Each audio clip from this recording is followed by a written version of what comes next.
10 টাকা। সাগর চট্টোপাধ্যায়। মাত্র একদিনের ছুটি, তাও পেলাম না অফিস থেকে। অগত্যা স্ত্রীকে বলেছি, ট্রেনে চলে এসো বালিগঞ্জ, ওভারব্রিজের কাছে থাকবে, অসুবিধে হবে না। কোন ট্রেনে আসতে হবে সেটাও ওকে বলে দিয়েছিলাম। আমাদের যাওয়ার কথা গোলপার্ক, ওর এক বান্ধবীর মেয়ের বিয়েতে। ছোটবেলার অভিন্ন হৃদয় দুই বন্ধু, সুতরাং না যাওয়ার প্রশ্ন ছিল না। তাছাড়া ছুটি না পেলেও অফিসে বলে রেখেছিলাম আগে বেরোনোর বিষয়টা, সেটা অবশ্য মঞ্জুর হয়েছিল। আমার স্ত্রী নিতান্ত গৃহবধূ, গ্রামের মেয়ে। ট্রেনে যাতায়াতের অভ্যাস কোনোদিনই ছিল না। বিয়ের আগে কলেজ জীবনে অবশ্য ট্রেনে চড়ে কলকাতা আসার একটা আপাত ধারাবাহিকতা গড়ে উঠলেও সংসারের কালচক্রে তা আজ ইতিহাস। আশ্চর্য হয়েছিলাম যখন ও আমাকে জিজ্ঞেস করল, সোনারপুর বালিগঞ্জ ট্রেনের ভাড়া 10 টাকা কিনা। আমি বললাম, না তো, ভাড়া তো 5 টাকা। কেন? ও বলল, কাউন্টারে 10 টাকার নোট দিয়েছিলাম, কিন্তু কিছু ফেরত দিল না তো। ট্রেন ধরার তাড়ায় টিকিটটা দেখার সময় পর্যন্ত পাইনি, জিজ্ঞেসও করিনি। সব শুনে আমি কোনো মন্তব্য করিনি। গোলপার্ক যাব, সন্ধে। হঠাৎ টিপ টিপ বৃষ্টি। ট্যাক্সি পেলাম না। অগত্যা বালিগঞ্জ স্টেশন থেকে রিকশায় যাওয়াই শ্রেয়। রিকশাওয়ালা জানালো যেতে পারি, তবে 2 টাকা বেশি দিতে হবে। এমনিতে ভাড়া 10 টাকা, তাতেই রাজি হয়েছিলাম। রিকশায় ওঠার পর বৃষ্টির তোড় হঠাৎই বাড়ল। বর্ষার বৃষ্টি নয়, হঠাৎই হালকা নিম্নচাপ। মাঝে মধ্যে ছুটে যাওয়া কালো মেঘ, তার অনেক নিচে উড়ন্ত ধুলো ভেদ করে জলের ফোঁটা। সামনে পলিথিনের চাদরটা ভালো করে আটকেছি, যাতে বৃষ্টির ছাঁট এসে আমাদের দামি জামা কাপড় না ভেজায়। বিরক্ত লাগছে বৃষ্টির জন্য। অফিস থেকে বেরোনোর সময়ও পরিষ্কার আকাশে বৃষ্টির ছিটে ফোঁটার আঁচও ছিল না। আরও খারাপ লাগছে ভিজে চুপসে যাওয়া প্রৌঢ় রিকশাওয়ালার জন্য। দুটো ভারী শরীরকে খালি পায়ে কোনো ক্রমে এঁকিয়ে বেঁকিয়ে টেনে নিয়ে যাচ্ছে। আমাদের ওখানে তবু বৃষ্টিতে এক হাতে ছাতা ধরে প্যাডেল ধরে রিকশা টানার সুযোগ থাকে, এখানে তা নেই। এই প্রথম মানুষে টানা রিকশায় উঠলাম। গোলপার্ক। এবার বৃষ্টি অনেক কম। একটু অন্ধকার মতো জায়গায় রিকশাটা দাঁড়িয়েছে। মানিব্যাগ থেকে একটা 10 টাকা ও খুচরো 2 টাকা দিয়ে চলে যাচ্ছি। হঠাৎ ডাক পিছন থেকে, টাকাটা নিয়ে যান বাবু। বৃষ্টি আর ঘামে ভেজা হাতে একটা 10 টাকার নোট। কিছু বলার আগেই দুটো 10 টাকা চলে এসেছিল বাবু, আপনি খেয়াল করেননি।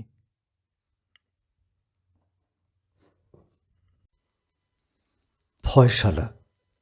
লিখেছেন সাগর চট্টোপাধ্যায়। চিতার আগুন উঠে যাচ্ছে আকাশে, চিতার আগুন উঠে যাচ্ছে আকাশে। দাদুর নশ্বর দেহ বিলীন হচ্ছে পঞ্চভূতে।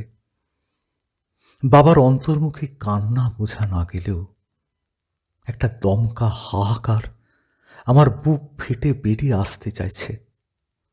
আমার চোখে জল নেই, আছে বিস্ময়। একটা মানুষ কয়েক ঘন্টা আগেও ছিল, এখন নেই, আর কোনো দিনই নেই। আর এভাবে আমার বাবা মাও তো। ছি ছি, এ আমি কি করেছি? এইবার আমার চোখে বৃষ্টি নামলো এই কারণে যে দাদুর সঙ্গে গত 15 বছরের 1 টাকার ফয়সালাটা করে উঠতে পারলাম না। দাদু, ওই টাকাটা দেবে? কি করবি? দাও না। দিতে পারি দাদু ভাই, তবে কথা দাও, এটা তুমি হারাবে না, গলিয়ে নষ্ট করবে না, বিক্রি করবে না, কাউকে দেবে না, যত্ন করে রাখবে। কথা দেওয়ার আগে ছোঁ মেরে তুলে নিয়েছিলাম ষষ্ঠ জর্জের রূপোর ভারী টাকাটা। দাদু বলেছিলেন, টাকাটা ভালো করে দেখে নাও দাদু ভাই, দেশের রাজা সাহেবের মুখ যেদিকে সেটা হেড আর উল্টোটা টেল, দুদিকে দুটো আলাদা বৃত্ত, যা জুড়েই একীভূত তোমার টাকা, তোমার ঐশ্বর্য। টাকাটা রেখো, হারিও না দাদু ভাই। দাদুর হেড আর টেলের তাৎপর্য সেদিন বুঝিনি। সুতপা আর মায়ের গণ্ডগোলে যেদিন সুতপার পক্ষ নিয়ে বাড়ি ছাড়লাম, দাদু কোনো কথা বলেননি। বাবা ছিলেন নিশ্চুপ। মা মাথায় হাত বুলিয়ে বলেছিলেন, শরীরের যত্ন নিস।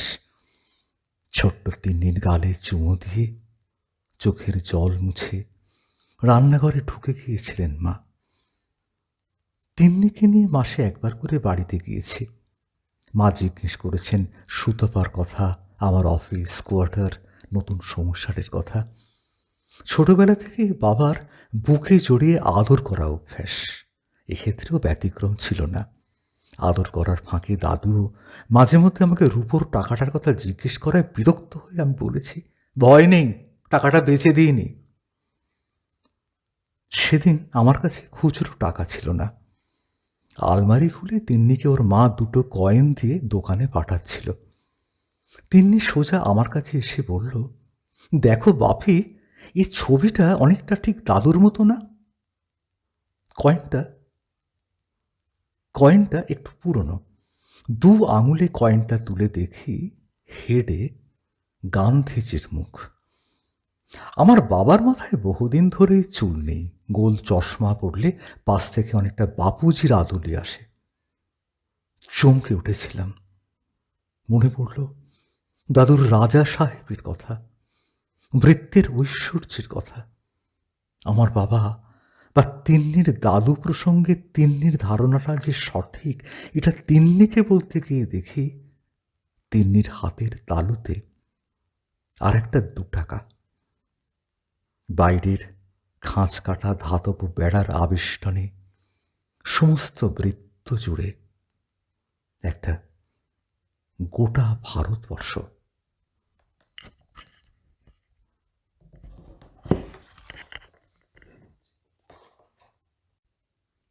লাল কালি, লিখেছেন সাগর চট্টোপাধ্যায়।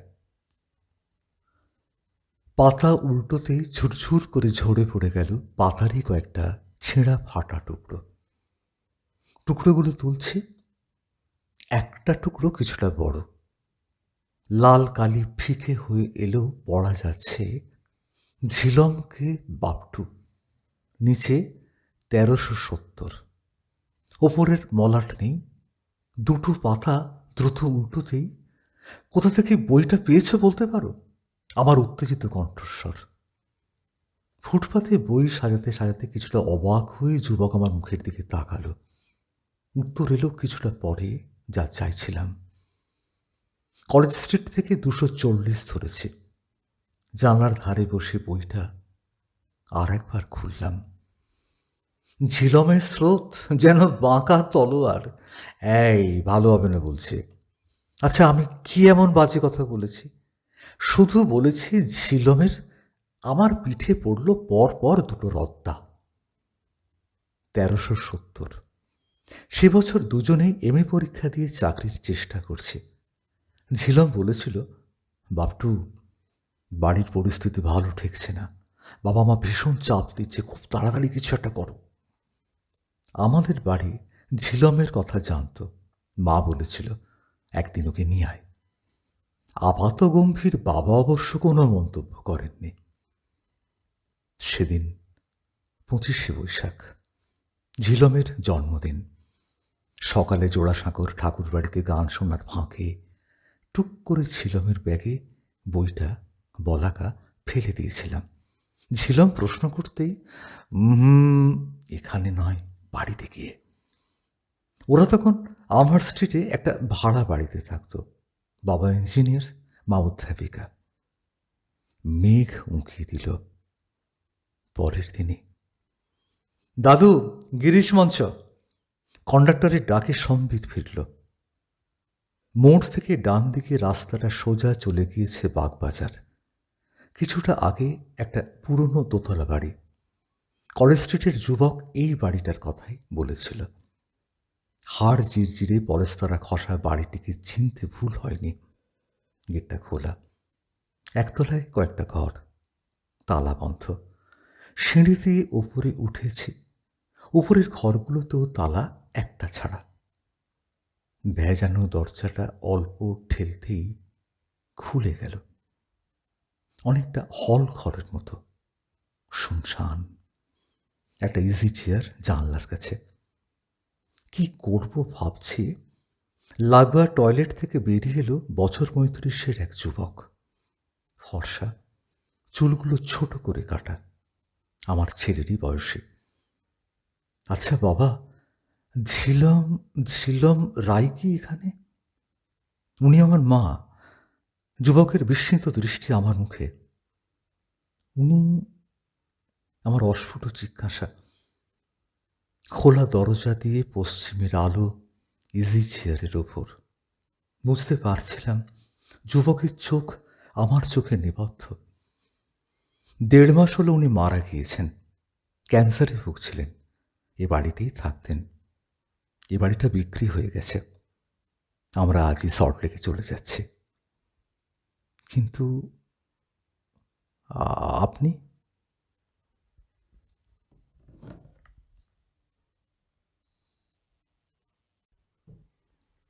চুমু, সাগর চট্টোপাধ্যায়। বাপে, তুমি গটগট করে চলে যাচ্ছ যে? দাঁড়াও, আসলে অঙ্ক করতে বসে খেয়াল করিনি তুমি ঘরে এসেছ। ঠোঁট ফুলে দৌড়ে এসে গলাটা জোরে আমার দু গালে দুটো বিরাট চুমু তিন্নির। আর এর পরেরটুকু একান্তই আমার। তিন্নির গালে, তিন্নিকে জড়িয়ে ধরে। তিন্নির সঙ্গে এই চুমুর এপিসোডে ওর মা নীরব সাক্ষী। হয়তো ভাবে, বাপ মেয়ের এই চুমুর সম্পর্ক আর কতদিন, মেয়ে বড় হলে।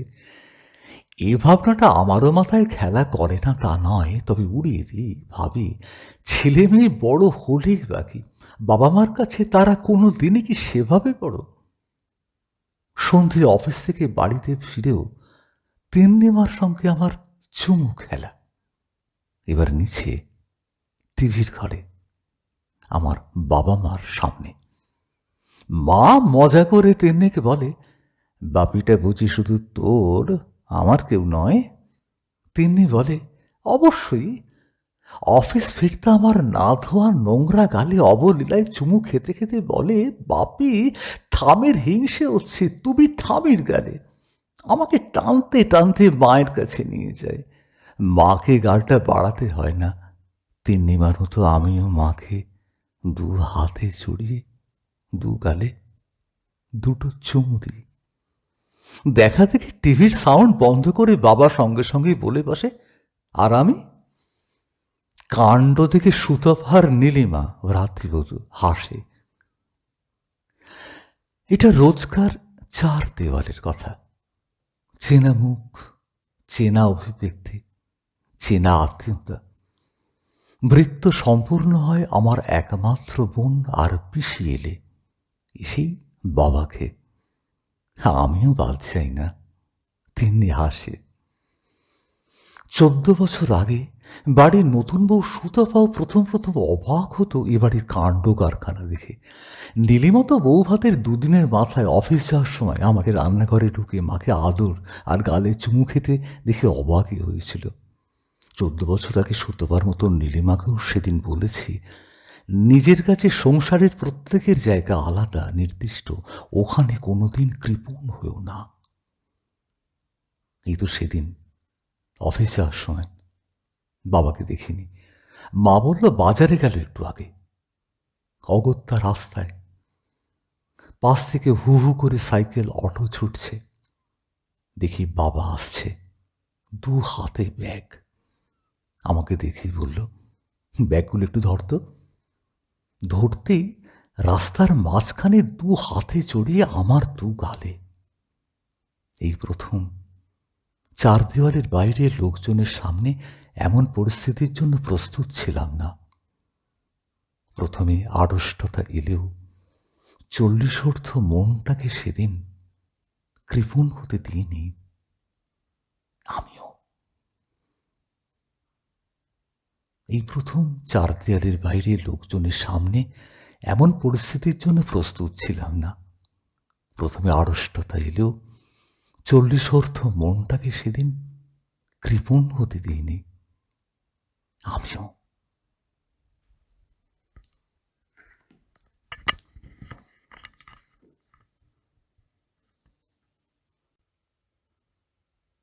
পঁচিশের কবি লিখেছেন সাগর চট্টোপাধ্যায়। গোসাবা ফেলে রাঙাবেলিয়া প্রজেক্ট অফিসের দিকে এগিয়ে যাওয়া রাস্তাটা যেখানে দুভাগ হয়েছে, গোরাচাঁদ মণ্ডলের ভিটে ছিল সেই মোড়ের মাথায়। গত 78-এর বানভাসিতে নোনা জল যখন গোরাচাঁদের দাওয়ায়, তখন গোরাচাঁদ 63। এরপর কেটেছে 7 বছর। সুন্দরবনের এক ফসলি মাটির বৃষ্টি ভেজা গন্ধের মধ্যে কবে গোরাচাঁদের চুলের বনে রূপলি বাঘ গুঁড়ি মেরে হানা দিতে শুরু করেছিল তার খেয়াল ছিল না। তবে বছরভর বানভাসী দুঃস্বপ্ন কাটিয়ে রাঙাবেলিয়া প্রজেক্টের মানুষগুলো যেদিন জীবনের নতুন জোয়ারে ভাসল, সেদিন ছিল 25শে বৈশাখ। সেদিনই বর্ণপরিচয়ের দ্বিতীয় ভাগে আটকে যাওয়া গোরাচাঁদ মাইক্রোফোনে ঘামে ভেজা মানুষগুলোর সামনে শুনিয়েছিল তার 70 বছরের প্রথম কবিতা রবি কবির উদ্দেশ্যে। রবির কবি, রবি কবি, প্রণমী তব পদে, সৃষ্টি করিছ পদ্মপল্লব সুবিশাল কাব্য হ্রদে। নিধাক তপ্ত 25শে বৈশাখ লোভিয়া জনম ধরায়, রচনা করিছ সাহিত্য গঙ্গা মিলিত নানা ধারায়। আমি বলি আবার এসো হে কবি স্বামী, হিংসামুক্ত পৃথিবী গড়তে রেখো না লেখনি থামি। আলো দাও, কবি ভাষা দাও, দাও হে চিন্তা বল। অভাগা গোরার লহ প্রণাম, আমারে কর নির্মল। প্রশ্ন করেছিলাম, গোরাচাঁদ, কবির কোন কবিতা তোমার সবচেয়ে বেশি প্রিয়? গোরাচাঁদ বলেছিল, আমি তো রবি কবির কোনো কবিতা পড়িনি, শুধু ছবি দেখেছি আর মাস্টারবাবুর কাছে তার কবিতা শুনেছি। মাস্টারবাবুই, তুষার কাঞ্জিলাল, বলেছে, গোরা লেখ, চেষ্টা কর, আমি আছি। মাটির ঘরের এক কোণে হারিকেনের আলো, সেই অস্পষ্ট আলোয় চোখে পড়েছে একটা নীল বাঁধানো খাতা, যার প্রতিটি পাতা জুড়ে ছড়িয়ে এক নীরব সাধনার ইতিহাস। ভাবছিলাম, কুমির কামড় ভরা ভয়াল নদীর উজানে গুণ টানা আর মহাল ভাঙার কাজ তো গোরাচাঁদ কবে শেষ করেছে। তবে গত 9 বছরের ইতিহাস ঘাঁটলে শুধু কবিতা পাবো কেন? কেন শহর কলকাতার যান্ত্রিকতা ছাড়িয়ে দক্ষিণের জাগরণী সুন্দরবন সমাচারের নিভৃত প্রত্যন্ত পাতা থেকে জেগে ওঠে আমেরিকা রাশিয়ার উপর গোরাচাঁদের সেই বলিষ্ঠ সতর্ক বাণী, রাশিয়া ও আমেরিকা করে কত গর্ব, একদিন হয়ে যাবে সব কিছু খর্ব। দ্বন্দ্ব ও অহংকারে উভয়েই মত্ত, বুদ্ধিতে করে তারা মিথ্যাকে সত্য। জীবনের বুকে আজ মৃত্যুর যজ্ঞ, ওই দুই দেশ হল নির্বোধ অজ্ঞ। গোরাচাঁদের প্রায় 300 কবিতার নানা বিষয়বস্তুর মধ্যে স্থান পেয়েছে পাতাল রেল, ট্রাম, দোতলা বাস আর স্ক্র্যাপারের ভিড়ে না দেখা শহর কলকাতার কিছু ধূসর কাল্পনিক ছবি। 86 কলম্বিয়া মহাকাশ ফেরির সেই মৃত 7 হতভাগ্যের প্রতি গোরাচাঁদের গভীর মর্মবেদনা, সেই সঙ্গে সুন্দরবনের রাঙাবেলিয়া প্রজেক্টের কর্মকাণ্ডের রূপকার প্রতিটি মানুষের প্রতি অকৃত্রিম ভালোবাসা। গোরাচাঁদের সঙ্গে সেই শেষ দেখা 87-র কোনো পড়ন্ত বিকেলে। গোরাচাঁদ স্মরণ করেছিল এমনই কোনো এক বিকেলের কথা, যেদিন বিনা কাঞ্জিলালের হাত থেকে মিলেছিল লেখা চালাবার একটা নীল ডোরাকাটা কলম আর রাঙাবেলিয়ার বিদ্যুৎবাবু পঙ্কজবাবুদের সেই খাদহীন নিঃস্বার্থ অনুপ্রেরণা। আগামী কটা দিনের জন্য গোরাচাঁদের কাছে এর চেয়ে বড় কোনো স্বীকৃতি নাই বা থাকল।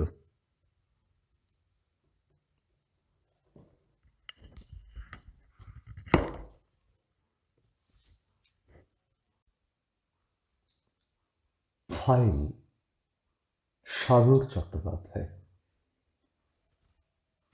অবনীশের মৃত্যুর কথাটা আমি আজও ভুলতে পারি না। অবনীশের মৃত্যু যে ঘরটিতে হয়েছিল তাকে স্পর্শ করেই স্টেশন রোড। যখন অফিসে যাই ওই ঘরটার দিকে না তাকিয়ে যথেষ্ট দূরত্ব বজায় রেখেই আমি ওই পথটুকু পেরোই। কয়েকদিন আগে মিতা, মানে অবনীশের স্ত্রী, আমাদের ডেকেছিল। প্রথম মৃত্যুবার্ষিকীর দিন নিছক কর্তব্যের খাতিরেই অবনীশের ঘরে ঢুকতে হয়েছিল।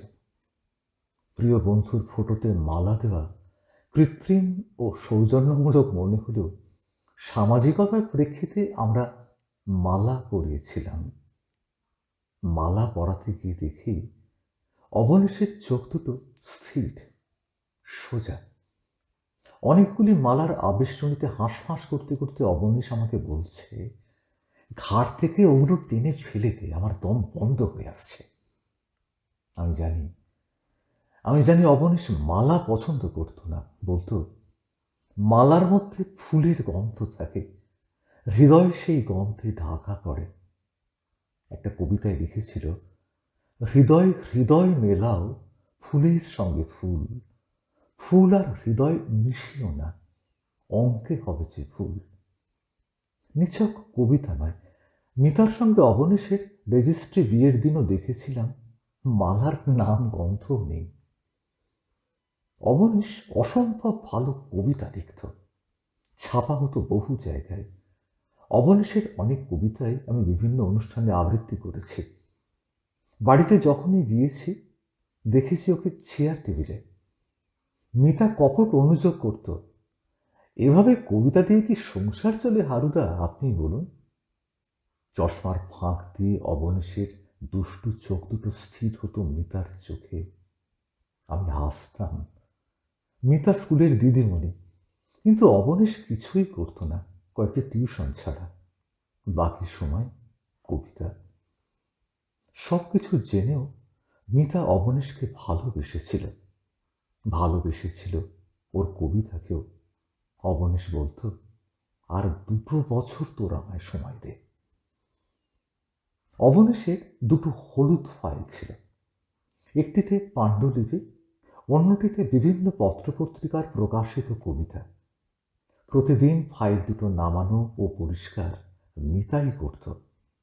ফাইলের ঠিক ওপরের দিকে মিতার ঠাকুর, পাশে আলনা। সন্ধে প্রদীপ জ্বালিয়ে সন্ধ্যা আরতি করত মিতা। সেদিন শুক্রবার, ডিসেম্বরের সন্ধে, অফিস থেকে ফিরছি। একটা জটলা অবনীশের বাড়ির সামনে। দৌড়েছি। পৌঁছানোর আগেই অ্যাম্বুলেন্সটি ধাঁ করে বেরিয়ে গেল। পাশের বাড়ির কমলাবতীকে জিজ্ঞেস করতেই বৌদি হাউমাউ করে কেঁদে ফেলল, দুজনকে চিনতে পারবে না গো, আগুনে শেষ হয়ে গিয়েছে ওরা।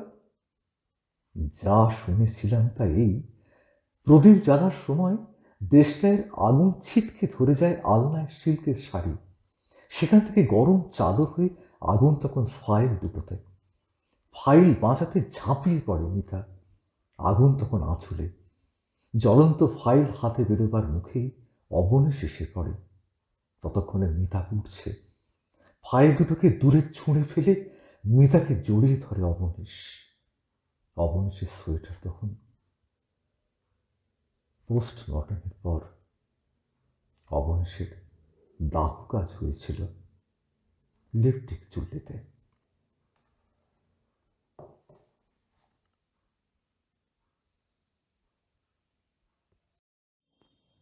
সেই কণ্ঠস্বর, লেখক সাগর চট্টোপাধ্যায়, কণ্ঠে আমি মৌ ভট্টাচার্য।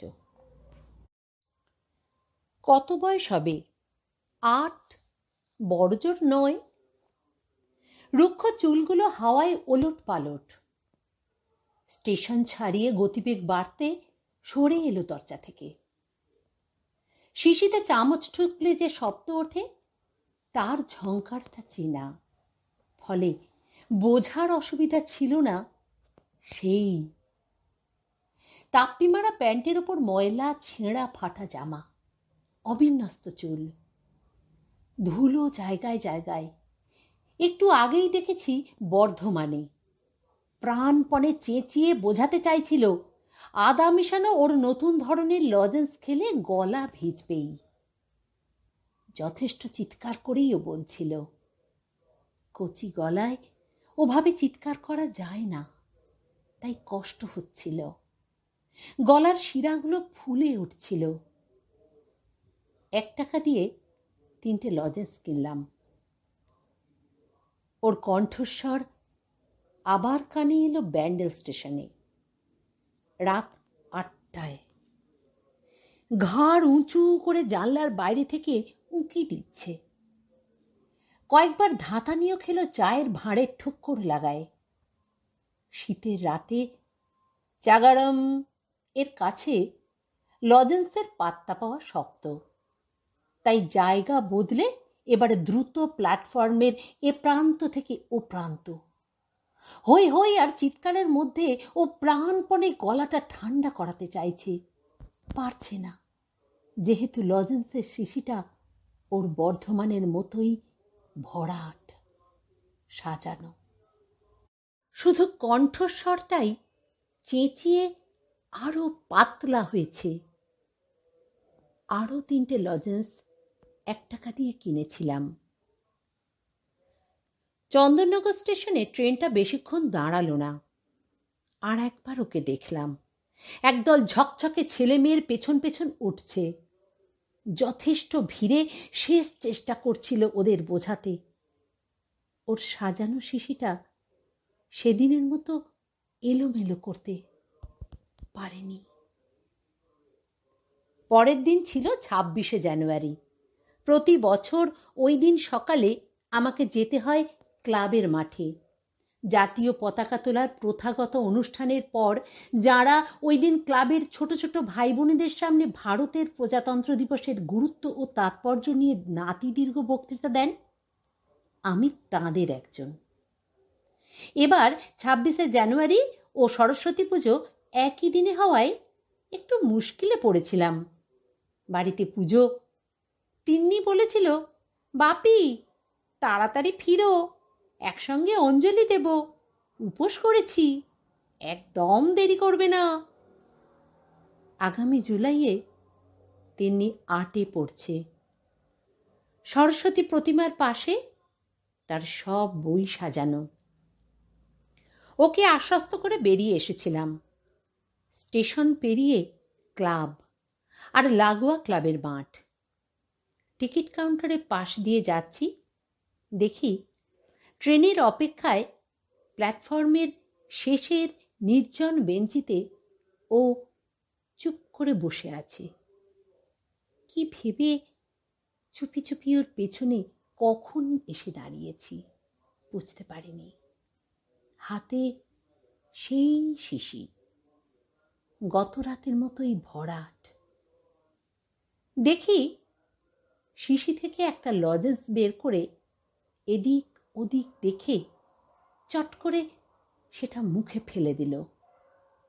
এরপর হঠাৎই ঘাড় ঘুরিয়ে আমাকে দেখে যেন কুঁকড়ে গেল অপরিসীম লজ্জায়। মাত্র কটা মুহূর্ত, চোখ দুটো নামানোই ছিল। হঠাৎ অপরাধীর গলায় আস্তে আস্তে বলল, বড্ড ইচ্ছে করছিল। ফটিকের মা, কলমে অমিতা ভট্টাচার্য। ফটিকের মা মাঠে মাঠে ঘুরে গোবর কুড়োতো। অফিসের ড্রাইভার ওকে এনেছিল ঘরের কাজের জন্য। বুড়ির একটাই ছেলে, ওই ফটিক। সে আবার আধ পাগল। ওর মা ওর জন্য খাবার রেখে কাজে আসতো। ও বেশিরভাগ সময় বাড়ি থাকতো না, এখানে সেখানে ঘুরে বেড়াতো।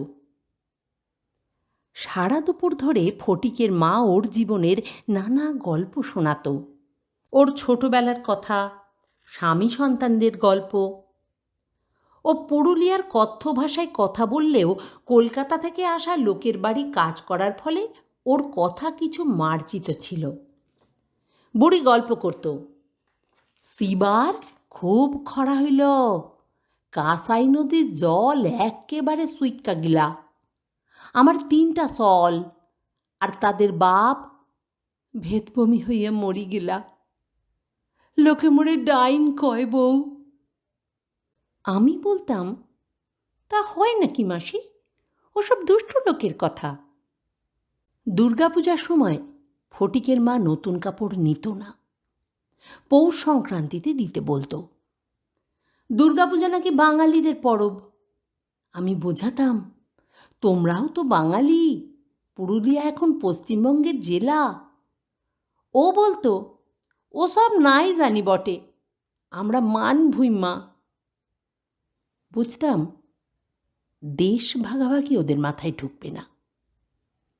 যাই হোক, ফটিকের মায়ের কাছে শুনতাম মকর সংক্রান্তিতে ওরা নতুন কাপড় পরে কাঁসাই নদীতে টুসু ভাসাতে যায়। নিজেরা গান বেঁধে সারা রাত গায়।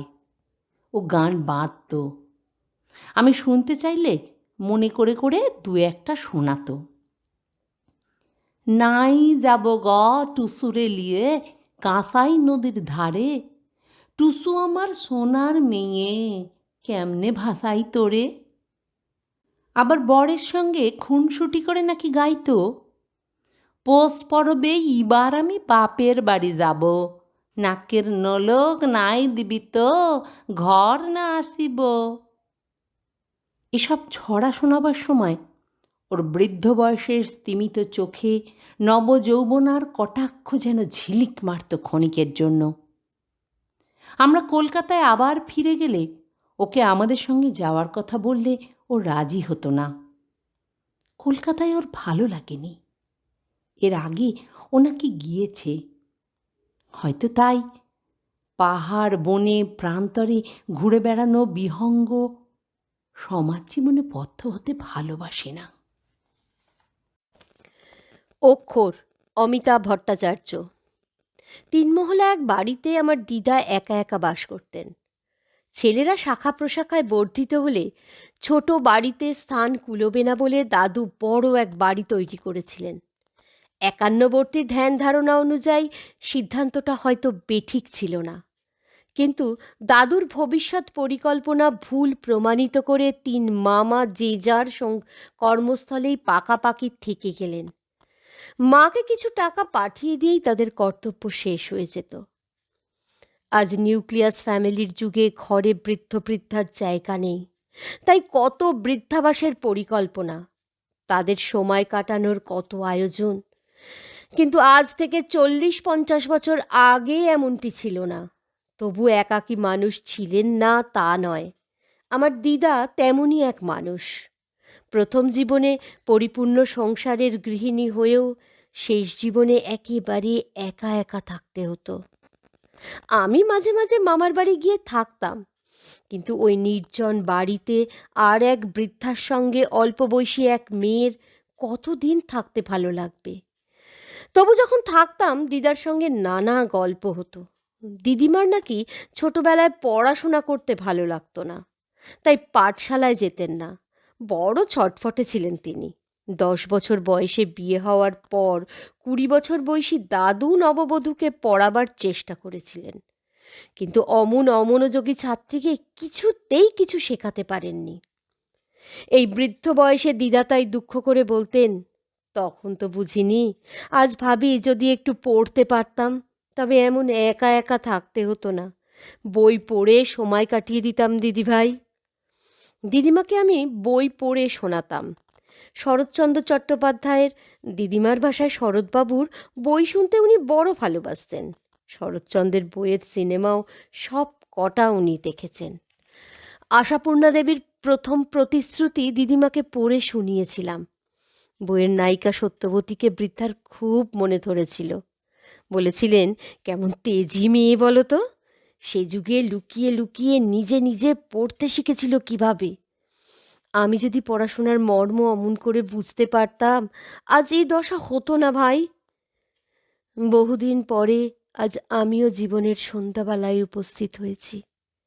আশ্চর্য, আমাকেও আজ দিদার মতো একা একা জীবন কাটাতে হয়।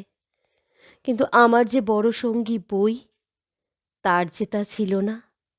তার হাহাকার কানে ভেসে আসে, দিদিভাই যদি একটু পড়তে জানতাম।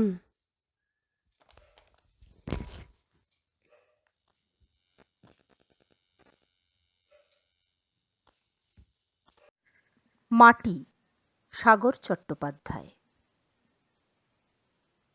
সেলফোনে বর্দি জানালো বাবা মাকে নিয়ে গাড়িতে উঠেছে। নিশ্চিন্ত হলাম। তবে একটা হালকা উদ্বেগ কাজ করছে।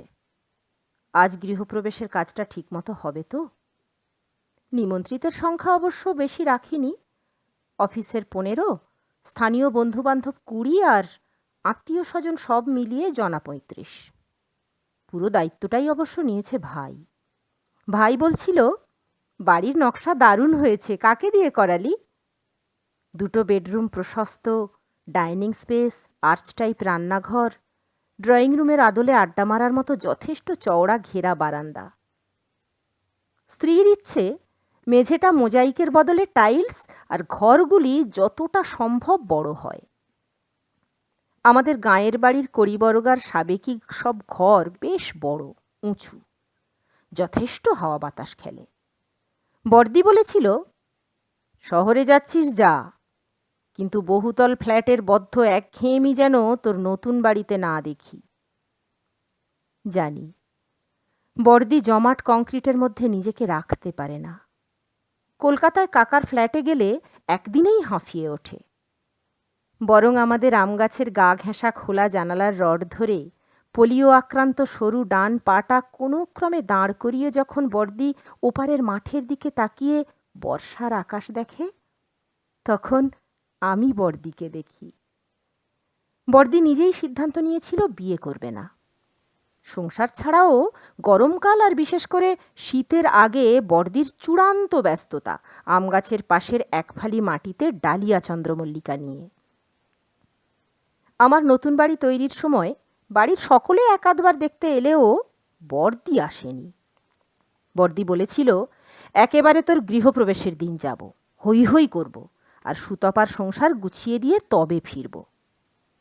অনেক বলেও বর্দিকে আনতে পারিনি। বাড়ির নকশা দেখাতে চাইলে দেখেনি। অথচ বর্দিকে বাদ দিয়ে আমাদের বাড়িতে কোনো কাজ কোনো দিনই হয়নি। দাদা, সবাই এসেছে, বর্দি তোকে ডাকছে। দৌড়ে গেলাম। দেখি বর্দি চুপ করে ঘরে বসে, হাতে একটা প্যাকেট, মুখটা গম্ভীর। বললাম, কি হয়েছে? তোকে যেন গম্ভীর লাগছে, শরীর খারাপ? ও কিছু না, চল তোর বাড়িটা দেখি। ক্লাচ নিয়ে বর্দি হাঁটছে। আমি বর্দিকে দেখাচ্ছি আমার ঐশ্বর্য। সব শেষে সামনের বারান্দা। বললাম, দেখ বর্দি, বারান্দাটা একটু চওড়াই করলাম, টেবিল আর সোফা সেটের জন্য, অনেকে মিলে আড্ডা মারা যাবে। তাছাড়া ড্রয়িং রুম হিসাবে। তাকিয়ে দেখি বর্দির 2 চোখ থমথমে, যে কোনো মুহূর্তে নামতে পারে প্লাবন। কি হয়েছে রে বর্দি, আমাকে বল। কেউ কিছু বলেছে তোকে? কিছুতেই বলবে না। শেষে চেপে ধরতে একটু চুপ করে বর্দি বলল, তোদের জন্যই এনেছিলাম, বাইরে একটু মাটি রাখতে পারলি না হতভাগা? হাতের প্যাকেটটা বারান্দায় ছুঁড়ে ফেলল বর্দি। প্যাকেটের মধ্যে থেকে 2 বেল ফুলের চারা মেঝে পড়ে ছড়িয়ে গেল। রতনদের জীবন, অমিতা ভট্টাচার্য। ছোটবেলা থেকে শুনে আসছি শীতকর মেলা। কথাটা ঠিক কী থেকে এসেছে জানা নেই। তবে বাবা পঞ্চানন ঠাকুরের মন্দিরের সামনে ছোট্ট এক চত্বরে দোল পূর্ণিমার পরে ঠিক 8 দিনের মাথায় মেলা বসত। আজও বসে ঠিক ওই সময়। আমাদের ছোটবেলায় কলকাতার দক্ষিণ শহরতলির এসব অঞ্চল তখন এত ঘনবসতিপূর্ণ ছিল না। গাছপালা, মাঠ, বাগান দিয়ে ঘেরা ছিল তখন ঘরবসত। কংক্রিটের জঙ্গলে হারিয়ে যায়নি মাটি আর আকাশ। শীতকর মেলার বড় আকর্ষণ ছিল আমাদের কাছে। আমরা দোল শেষ হলেই উতলা হতাম, কবে মেলার দিন আসবে। মেলার অল্প পরিসরে আয়োজনও ছিল অল্প। এখনকার ছোটরা সে আয়োজন শুনে হয়তো মুখ বাঁকাবে, কিন্তু আমাদের কাছে সে যুগে তাই ছিল বড় আনন্দের। ওই যে আমরা বড়দের হাত ধরে না গিয়ে নিজে নিজে মাঠ বাগান পেরিয়ে মেলায় গিয়ে হাজির হতাম, এটাই ছিল বোধহয় বেশি মজার। সেই মেলায় এক ঘুগনিওয়ালা আসতো প্রত্যেক বছর। তার সঙ্গে থাকতো ছোট একটা ছেলে, বোধহয় ওরই। আমরা যখন ঘুগনি কিনতাম, ও বোধহয় খাবার জন্য একটু লালায়িত হতো। একবার একটু চেয়েছিল ওর বাবার কাছে, কিন্তু ওর বাবা ধমকে দিয়ে বলল, বেচার মাল তোকে দিলে ঘরে পয়সা নিয়ে যাব কি করে, চাল কিনতে হবে না। আমরা কিনে ওকে একটু দিতে গিয়েছিলাম, ও কিন্তু নেয়নি। হয়তো আত্মসম্মানে লেগেছিল। এরপর অনেক দিন কেটে গিয়েছে। একবার দোলের সময় দেশে এসে গিয়েছিলাম শীতকর মেলায়। আমূল পরিবর্তন হয়ে গিয়েছে সব কিছুর। মেলা চত্বর ঘিরে যে জঙ্গল ছিল, কিছু আর নেই। 3 দিকে চলে গিয়েছে পাকা রাস্তা, তার দুধারে শুধু বাড়ি আর বাড়ি। চত্বর ছাড়িয়ে রাস্তার ধার ঘেঁষে অনেক দোকান বসেছে। কিন্তু আমাদের ছোটবেলার সেই ঘুগনিওয়ালা, কুলপিমালাইওয়ালারা কোথায় গেল? মনটা একটু খারাপ লাগছিল ছোট বয়সের আনন্দের কথা ভেবে। মেলা তার গ্রাম্য রূপ হারিয়ে শহুরে রূপ ধরেছে। হঠাৎ দেখি বেশ খানিকটা দূরে একটা লোক মাটির হাঁড়ি করে ঘুগনি নিয়ে বসেছে, সঙ্গে একটা ছোট ছেলে, সেই আমাদের সময়ের মতো। ঘুগনি বিক্রেতাকে যেন চেনা চেনা লাগলো। কাছে গিয়ে ওর মুখের লাল জরুলটা দেখে চিনতে পারলাম, এ সেই পুরনো ঘুগনিওয়ালারই ছেলে। জিজ্ঞাসা করতে জানতে পারলাম ওই ওর বাবার সঙ্গে ঘুগনি বেচতে আসতো। বললাম, রতন, তুমি তোমার ছেলেকে ঘুগনি খেতে দাও তো, না সব বেচে দাও? ও অবাক হয়ে তাকিয়ে কি যেন ভাবল। তারপর ম্লান হেসে বলল, ও ঘুগনি খাতি চায় না মা, এগরোল খাতি চায়। অত পয়সা কোথা পাই? দীর্ঘশ্বাস ফেলে ভাবলাম, রতনদের জীবন এমনই।